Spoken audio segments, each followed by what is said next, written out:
আজকে আমার রান্না পমফ্রেট মাছের সর্ষে বাটা দিয়ে ঝাল।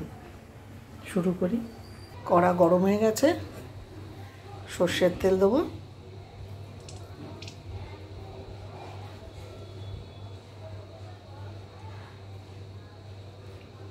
তেল গরম হয়ে গেছে, এবার মাছ ছেড়ে দেবো।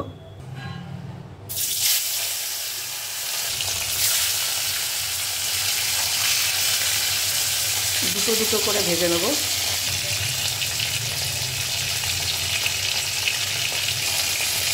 এবার পাল্টে দেবো।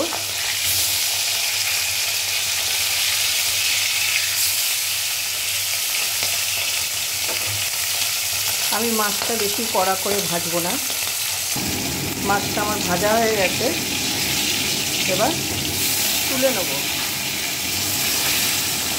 বেশি কড়া করে ভাজবো না মাছটা।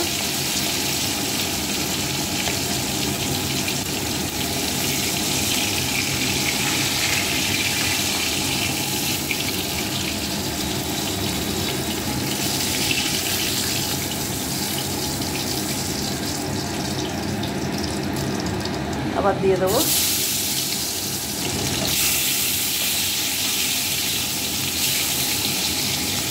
আমি 4টে পমফ্রেট মাছের ঝাল রান্না করছি। এখানে আমি সর্ষে বাটা, লঙ্কা গুঁড়ো, হলুদ গুঁড়ো আর জিরের গুঁড়ো দিয়ে পেস্টটাকে রেডি করে রেখেছি। মাছটা ভাজা হয়ে গেছে, আমি এবার এটা তুলে নেব।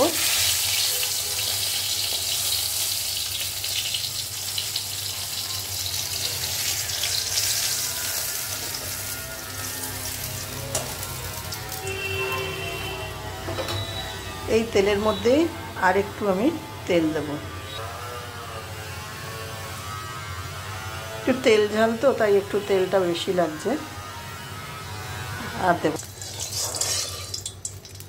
তেলটা গরম হয়ে গেছে, এর মধ্যে আমি একটু কালো জিরে দেবো।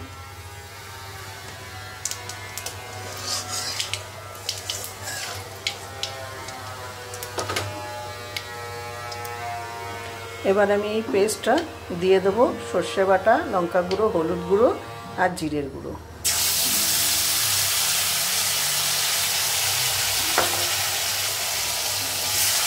গ্যাসটা লো করে একটু মশলাটা কষিয়ে নেব।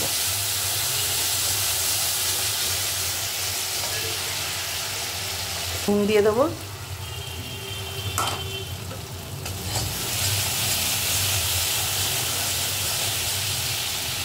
মশলাটা কষা হয়ে গেছে, আমি এই মশলা ধোয়া বাটি ধোয়া জলটা দিয়ে দেবো। দেখো রঙটা কি সুন্দর এসেছে। এর মধ্যে দুটো কাঁচা লঙ্কা দিয়ে দিলাম। ঝোলটা ফুটে উঠুক,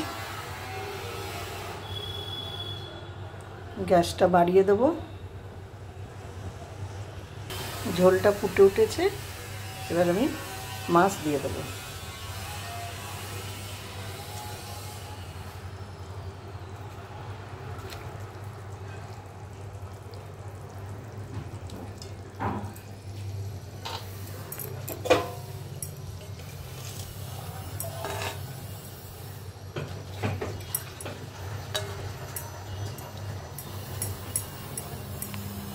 আমি উপর থেকে ধনেপাতা ছড়িয়ে দেবো। আমার তৈরি হয়ে গেছে সর্ষে বাটা দিয়ে পমফ্রেট মাছের ঝাল। এবার আমি এটা নামিয়ে নেব। পমফ্রেট মাছের ঝাল আমার তৈরি হয়ে গেছে, নামিয়ে দিয়েছি। সবাই তোমরা ঘরে বানাবে আমার মতো করে, তারপর খেয়ে বলবে কেমন হয়েছে।